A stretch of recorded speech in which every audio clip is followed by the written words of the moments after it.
김건희 특검 이제 끝났으니까 그동안의 김건희 특검 내부에서 어떤 일이 발생했는지 우린 모르잖아. 그렇죠. 그리고 왜 이렇게 아쉬운 대목이 많은지도 몰라요. 네. 그 내막을 대한민국에서 가장 잘 아는 분입니다. 네. 김건희 특검 사무실 안에 있는 책상보다 그 상황을 더 잘 들여다보십니다. 왠지는 몰라. 그런 이분의 정보는 어디서 나오는 건지는 아무도 몰라요. 궁금하긴 한데. 근데 더 잘 알아. 네, 맞습니다. 예, 마치 그냥 거기 있는 CCTV 같아. 아 대단합니다. 네. 박은정 의원과 같은 미용실을 다니는 25년째. 주진우 기자 박수로 모시겠습니다. 네, 안녕하세요. 네, 반갑습니다. 안녕하십니까. 예. 박은정 의원과 같은 미용실 다닌다는 거 유머예요, 아니면 진짜예요? 아니 같이 다닌 건 아니고요. 아, 헤어스타일 같이 하고 스타일이. 다닌 지한 20년 됐습니다. 네. 2011년이었던가요? 그때 이제 박원순 시장이 출마했을 때 네. 저쪽에서 나경원 후보가 나왔어요. 아 맞아. 그때부터 이제 머리를 이렇게 대동단결하고. 왜? 어. 그게 무슨 의미가 있어요?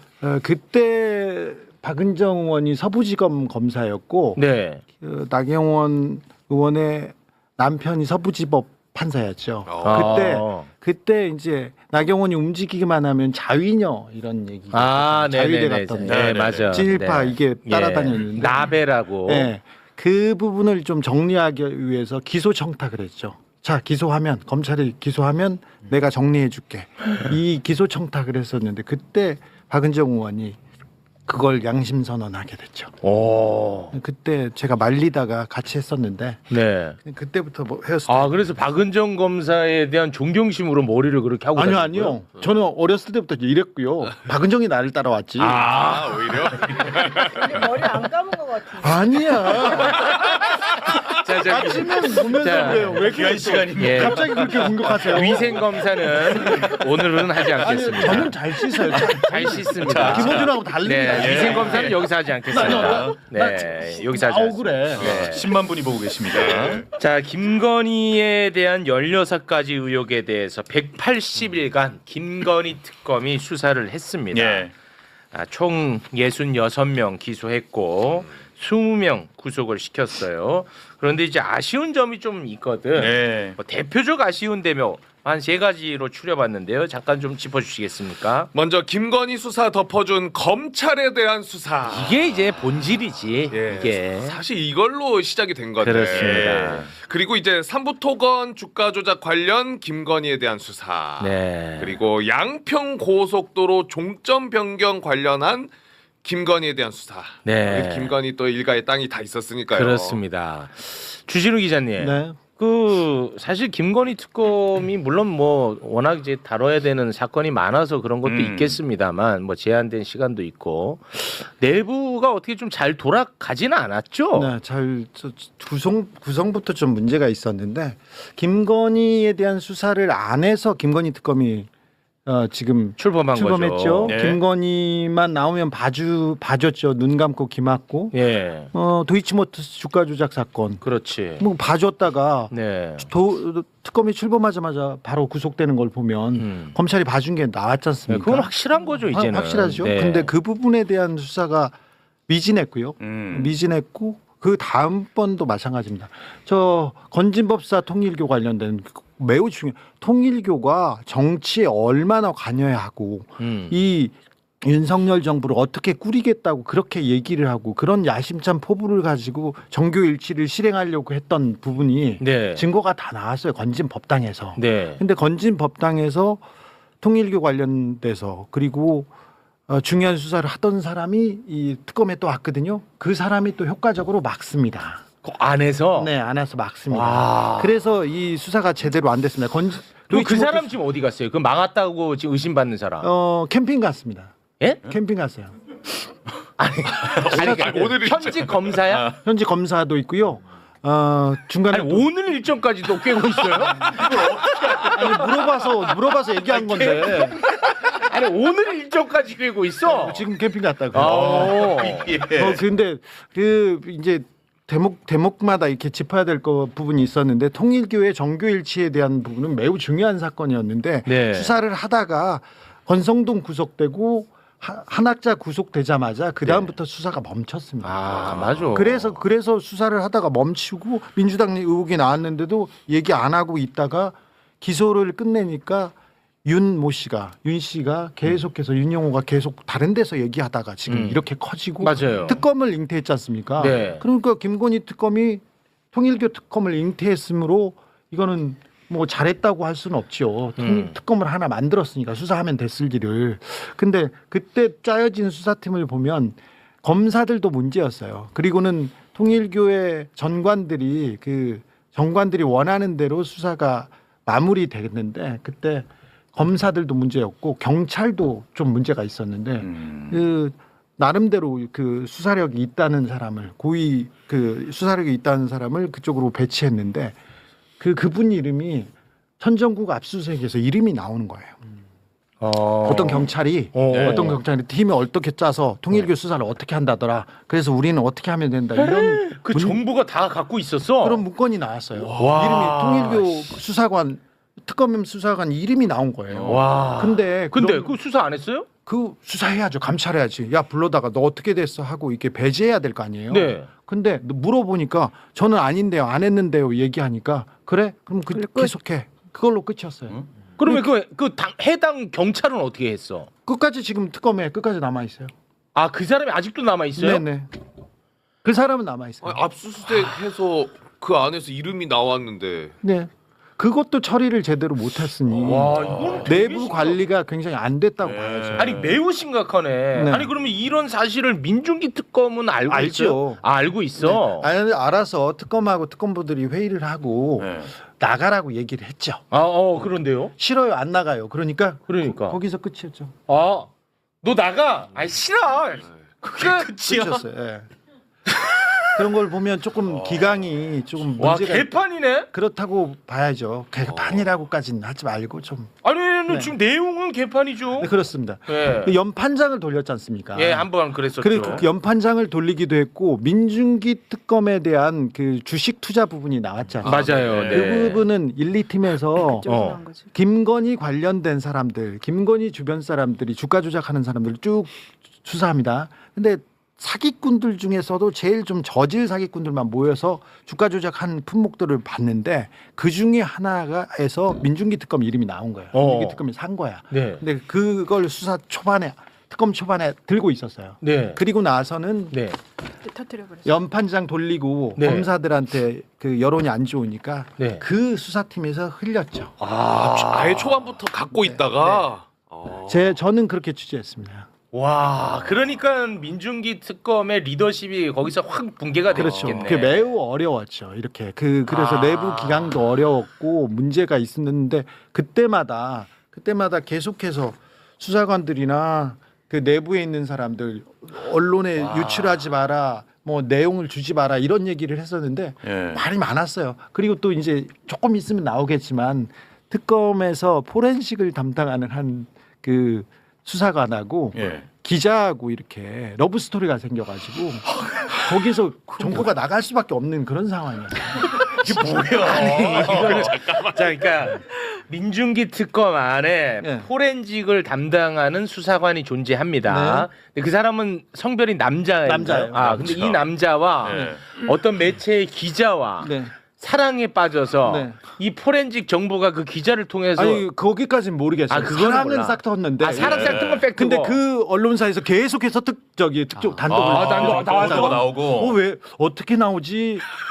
보통 이게 1팀, 2팀 이렇게 칸막이가 쳐져서 잘 모르는데 저 방송국은 어떻게 이렇게 많이 알지? 그 방송국의 기자입니다. 어딘지 알겠죠? 네. 와, 유독 단독이 많이 네네. 개판이네. 네, 조금 엉망이었어요. 그래요. 네. 너무 엉망이네 진짜. 내란 특검도 엉망이었는데. 아니 그러면은 김건희 우리 특검. 기자님이 이러한 상황을 알았다면 당시에 이건 이대로 가면은 무조건 수사가 제대로 되지 않는다라는 네. 거를 생각할 수 있잖아. 그럼 이걸 경고를 해야지. 노영이- 호로락을 불러야지. 노영희 변호사하고 저하고 매번 특검이 지금 잘못 가고 있다. 태압하고 어디서? 있다, 파업하고 아침마다 있다. 뉴스공장에서 아침마다 그래? 얘기했지. 처음 들었네. 호루라기를 불었어야지. 아니 호루라기 우리 열심히 우리 불었어. 맨날 똑같이 얘기했는데. 우리 불었어. 아니 이미 다 끝난 다음에 불면 이거 뭐 하는 아니, 거야? 그 초반- 전에 그 전에 했다니까요. 불었다니까. 근데 그 김건희 특검도 그렇고 내란 특검도 제가 기사 쓰는 거, 제가 얘기하는 것만 계속 방어하려고 계속 그러고 쫓아다니는데 나면 안 전화가 쓸었어요. 온다니까요. 아, 그래요? 네.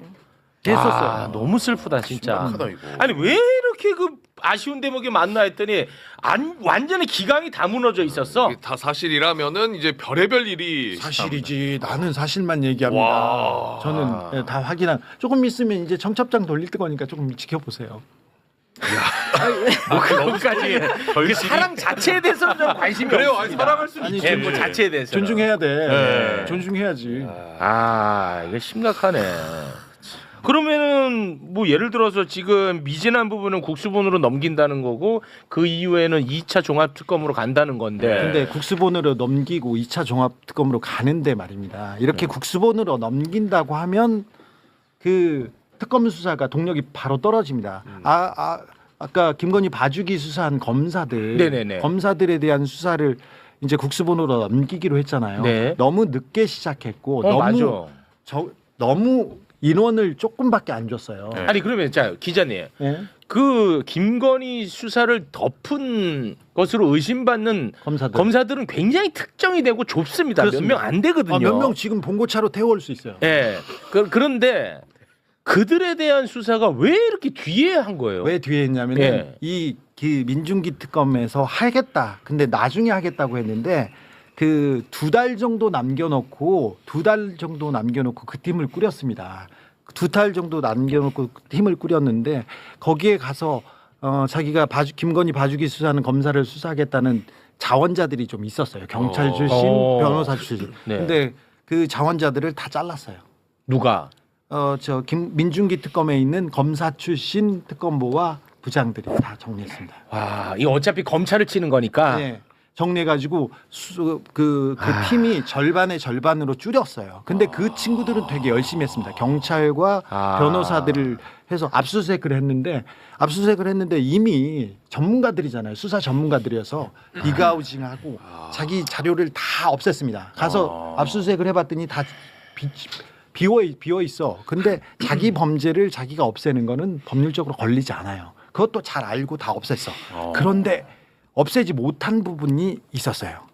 가서 압수수색을 했는데 이창수 지검장으로 바뀐 이후에 네. 수사를 하지 않고 바로 김건희 불기소해서 불기소 이유서가 작성이 됩니다. 먼저 작성이 되고 그러면 김건희와 유죄 관련된 자료들 있지 않습니까? 그 전에 수사 보고서나 네네네. 수사 자료들이 네. 이 유죄는 어떻게 해야 돼? 없애거나 지워야 되지 않습니까? 그렇죠. 지운 흔적들을 압수수색에서 발견했어요. 발견했어. 그래서요. 그래서 압수수색을 하다가 네. 그걸 지켜보던 여자 검사가 울기 시작합니다. 왜요? 심각하니까. 그리고 자기 잡혀갈 수도 있으니까. 아, 자기와 관련된 사람이야? 그렇죠. 그래서 그 내용이 알려지고 압수수색에서 그래서 이창수를 피의자로 전환한 거예요. 그래서 성과가 있었습니다. 늦게 했고 어렵게 했지만 성과는 있었는데 너무 시간이 없어서 이 성과를 못 내고 기소를 못 하고 국수본으로 넘겼습니다. 그러면 이 정도 자료라면 국수본에서는 이거는 뭐 너무 하기가 쉽겠네요. 하기가 쉬운데 경찰은 수사하고 마지막에 검사한테 받아야 되잖아. 영장도 그렇고 수사 보고도 하고 그 경찰한테 가면 이 내용은 잘 안 된다고 봐야죠. 검찰 수사를 해라. 봐주기 수사한 검사들도 수사해라. 그래서 특검이 출범한 건데 이 역할은 처음부터 하게 했었어야 되는데 그 민중기 특검에 파견된 검사들이 효과적으로 잘 방어했다, 막았다 이렇게 봐요. 근데 기자님은 매우 디테일한 것까지 다 알고 계시는데 기자님도 무슨 수사관이랑 사귀나요? 네. 혹시 뭐 러브 스토리가 있을 수 있잖아요. 한두 명하고 지금 이 내용은 죄송합니다. 아니 검찰청에 있는 사람한테도 보고 특검팀한테도 보고 저는 1팀한테도 듣고 2팀한테도 듣고 알았어요. 저 내란 특검한테 보니까 그러는데 알겠습니다. 민주당 원내대표가 사퇴를 발표했습니다. 사실 어제만 해도 사퇴는 없을 것이다라는 그런 의견들이 되게 많았었는데 전격적으로 사퇴를 하게 된 계기는 결국 어제 나왔던 그 MBC와 뉴스타파의 녹취록이 아니었을까 생각이 드는데요. 우선 김병기 원내대표, 민주당 원내대표의 사퇴 발표 영상 한번 보겠습니다. 이재명 정부의 성공을 뒷받침할 민주당 원내대표로서의 책무를 흐리게 해서는 안 된다는 결론에 이르렀습니다. 연일 계속되는 의혹 제기의 한복판에 서 있는 한 제가 민주당과 이재명 정부의 걸림돌이 될 수밖에 없을 것입니다.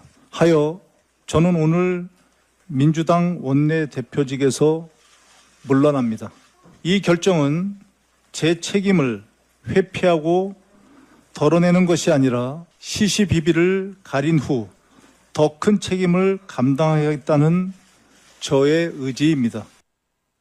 지금 저에게는 내가 물러나기는 하는데 나 끝까지 한번 싸우겠다. 사실은 이제 저는 이렇게 들리거든요. 신용환 부위원장님. 실제 이제 이게 계속 그 원내대표직을 유지하고 있을 때는 보좌진과의 뭐 가불관계 또 뭐 어쨌든 서로 폭로전 이렇게 되지만 일단 하나의 이제 계급은 띄고 나왔단 말이죠. 그렇다고 보면 이제 오늘도 그 이후에 딱 사퇴한 이후에 보니까 이제 보좌진에 대한 그 무리한 부분도 얘기가 이제 본격적으로 올라오는 거예요. 같이 비슷하게 이제 올라오는 거죠. 아마 그런 측면이 있을 것이고 어찌됐든 최근에 이제 여론조사 이 추이를 보면 국정에 분명히 부담되는 걸 알고 있죠. 그래서 더 이상 그건 안 된다라고 본인 지금 당신 말씀으로도 하시듯이 그런 측면도 다 고려를 해서 사실은 제가 어제 방송에서 다른 데서 아마 본인이 결단을 할 거다 예측을 했는데 계속 아침까지 안 할 것으로 사람들이 막 얘기를 해서 취재가 됐었어요. 네, 실제 그런가 했는데 그래도 예상대로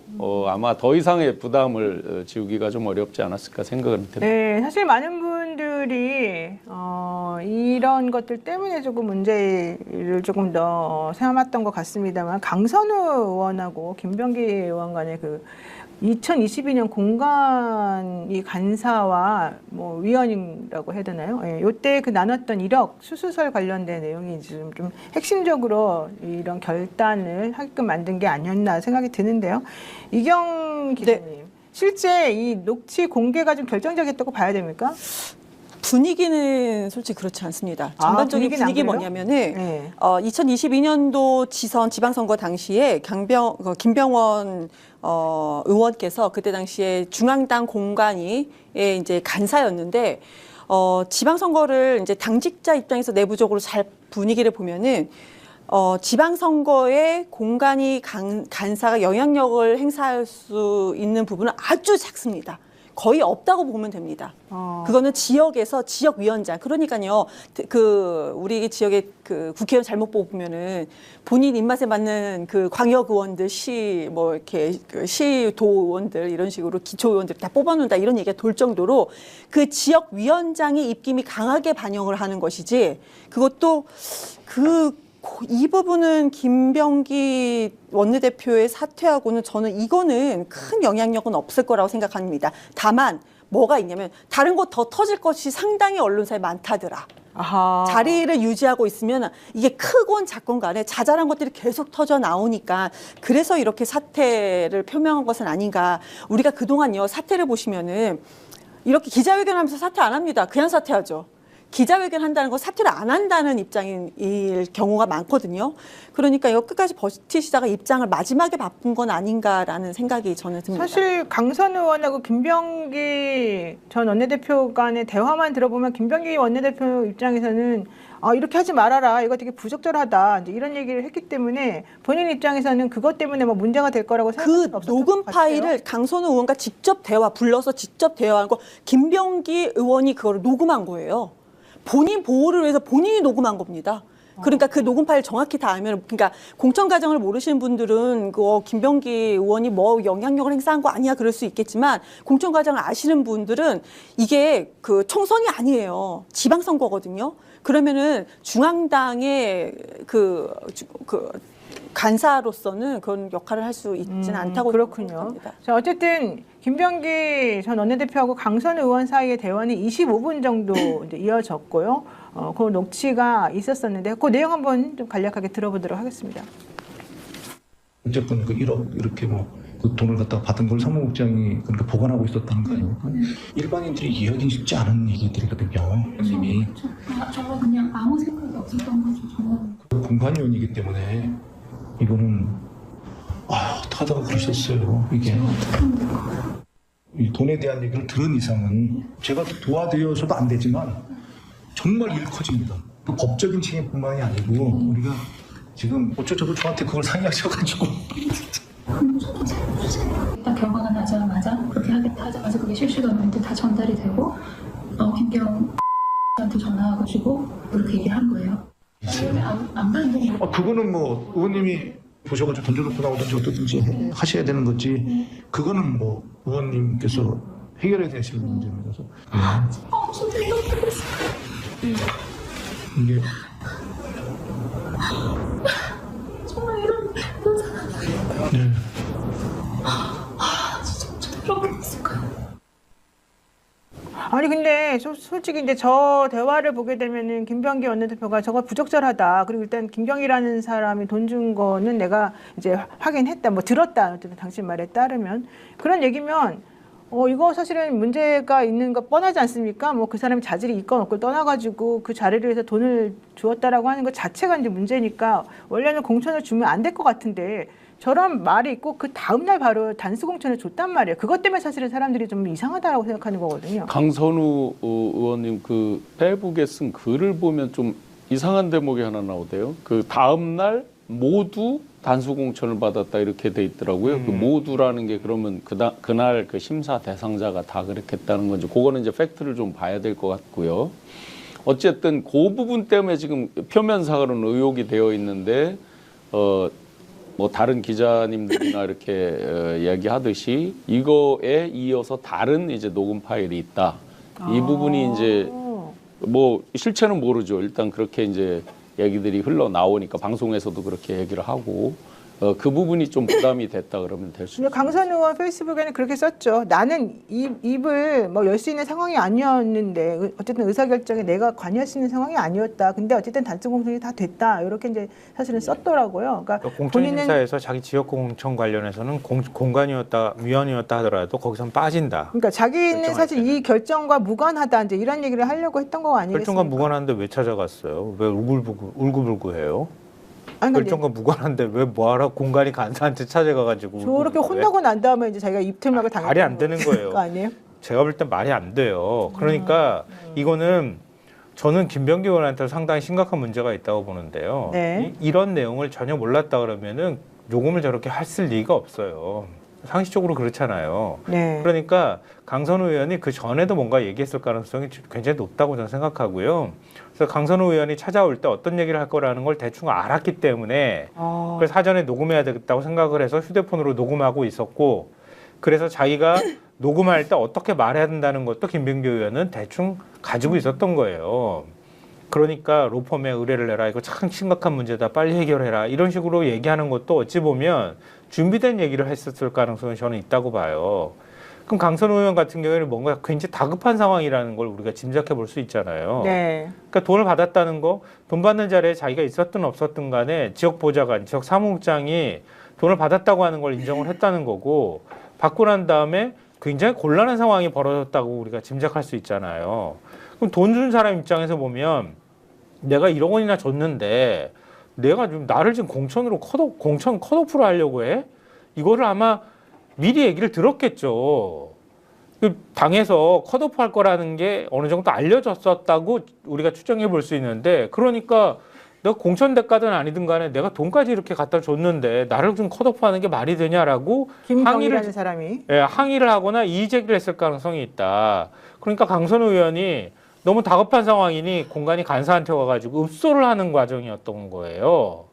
근데 저는 좀 이상한 게요. 두 가지가 있는데요. 좀 전에 말한 것처럼 단수공천을 그 돈을 준 것도 좀 이상하지만 제가 이상한 건 어쨌든 강선우 의원실에서 돈을 받은 거잖아요. 강선우 의원 보좌관이 받았든 자기가 받았든 어쨌든 받고 며칠 지난 다음에 사실 온 거잖아요. 오늘 받자마자 그렇죠. 온 건 그건 아니잖아요. 아니잖아요. 자, 그러면 저런 식으로 부적절한 돈을 의원실에서 받았어. 의원실이 이제 중요한 게 아니라 공천권을 가지고 있는 그 지역위원장이 받은 거잖아요. 그러면 그 사실을 알면 민주당에서 그 의원 강선우 의원에게 뭔가 조치를 취해야 되는 거 아닙니까? 그렇죠. 그러니까 왜 그런 걸 안 했을까요? 그것 그때? 때문에 그러는 거예요. 지금 돈을 받았다가 돌려줬다고 해도 법적으로 문제가 될 그렇죠. 상황이면 네. 그러면은 깔끔하게 정리하는 방법은 있는 거예요. 김병기 당시 그 공간이 간사는 돈 돌려줬느냐 확인하고 돌려주고 난 다음에 고발해라 그냥. 그리고 공천 잘라버릴게 안 줘. 이렇게 정리를 했어야 맞는 아니, 거지. 그것도 그렇지만 강선우 의원도 부적절했으니까 강선우 의원과 그 보좌관에 대해서도 뭔가 조치를 취했어야 되는 거 아니냐는 거죠, 제 말. 그러니까 강선우 의원도 네. 자기가 모르는 상황에서 그 지역 보좌관이 돈을 받았었다고 말하고 있잖아요. 그러면 내가 몰랐다는 걸 입증을 해야 되잖아, 자기가. 그러면 돈 받은 사실을 알았다 그러면은 바로 돌려주라고 지시하고, 아니 돌려주도록 하고, 그리고 난 다음에 그 지역 보좌관이 받았기 때문에 국회의원도 면책되기가 어려워요. 그럼 바로 고발 조치하거나 했었어야지. 그 시국 상황에 대한 걱정을 그때도 하셨지만 예, 그때 하셨다는 비단 내용이시죠. 그때만 하신 게 아니고 예. 그 전에서부터 쭉 해오셨습니다. 왜냐하면 대통령께서 제가 참 특이하게 느꼈던 것은 부임하시고 제가 모시고 시작하면서 정말 한시도 안 빠지고 하루 24시간을 오직 국가와 국민 민생만을 걱정해 오셨던 분입니다. 처음에 저는 좀 이상하게 생각했습니다. 너무 과하다라는 생각도 아닌 게 아니라 했습니다. 혹시 저분이 자식이 없어서 그러신가? 이런 오해도 했습니다. 그런데 시간이 지나면서 그게 진심이라는 걸 느끼고 저는 존경하지 않을 수 없었습니다. 정말 그 오직 이 하루 24시간을 국민과 민생, 국가만을 생각하시는 대통령님 입장에서 야당의 그 200석 가까이 되는 거대 야당이 국민의 삶에는 전혀 관심이 없고 오직 방탄, 탄핵, 특검 여기에 매몰되어 있는 그런 상황이 너무나 가슴 아프고 안타까워 하시는 적이 많았습니다. 그런 상황에서 연속이라고 생각하시면 됩니다. 당시 피고인 윤석열이 2024년 11월 24일경 이게 나라냐 국회가 폐악질을 하고 있다라고 말을 하면서 비상대책이 필요하다 이렇게 말한 사실이 있냐는 질문에 증인께서 긍정하는 취지로 답변하셨는데 맞습니까? 저게 언제를 이게 헌법재판소 11월 24일이요? 예. 예, 하여튼 어떤 폐악질에 대해서 국회의 어떤 그런 그 폐악질에 대해서 말씀하시면서 가슴 아프게 생각하신 것은 내가 이러한 국회의 폐악질에 대해서 견제할 수 어떤 수단과 방법이 없다는 게 너무나 가슴 아프다. 어떻게 내가 이 나라를 제대로 이끌어가기 위해서는 이런 어떤 견제를 하고 좀 경종을 울려야 되는데 그런 수단이 아무것도 없다. 옛날에는 국회 해산권이 있었지만 그것도 없고 유일하게 남아있는 것이 비상계엄밖에 없는데 이거 참 걱정이다. 이런 어떤 말씀을 하신 바가 있습니다. 그게 아마 저 얘기일 겁니다. 당시 그 증인께서는 피고인 윤석열의 발언을 듣고 피고인 윤석열이 비상계엄을 할지도 모르겠다 내지 비상계엄 선포가 임박했다라는 생각을 한 사실이 있습니까? 예, 지금까지 대통령님께서 해오신 말씀의 수위하고 24일 날 말씀하신 수위하고는 좀 사뭇 달랐습니다. 그전에는 비상계엄이란 표현을 직접 표현을 안 하시고 자제하시고 좀 이렇게 정말 뭔가 좀 심각한 시국 상황에 대해서만 말씀을 많이 하시고 참 걱정이다. 이 나라가 참 제대로 된 나라를 만들어서 미래 세대에 물려줘야 되는데 이게 지금 나라가 이대로 가다가는 정말 이건 망조가 될 수밖에 없다. 내가 어떻게 해야 될지 참 걱정이다. 이런 주로 시국에 대한 걱정 얘기만 많이 하셨지 어떤 대책에 대해서는 말씀 안 하셨는데 그날은 뭔가 비상대책이 좀 필요하지 않겠냐 하는 말씀을 하시길래 지금까지 말씀하고는 조금 이렇게 수위가 좀 다르다는 걸 제가 느꼈습니다. 증인은 약 35년간 육군 장교로 복무하면서 합참 작전본부장까지 역임을 하는 등 작전 전문가이자 이제 군 생활을 오래 하신 장군이셨는데 그 비상계엄이나 그 비상대권에 대해서 반대했던 여인형과 달리 그 피고인 윤석열의 비상계엄 선포 시도에 대해서 말리거나 직언하지 않은 이유는 무엇입니까? 직언하지 않았다는 게 무슨 뜻입니까? 거기에 대해서 이제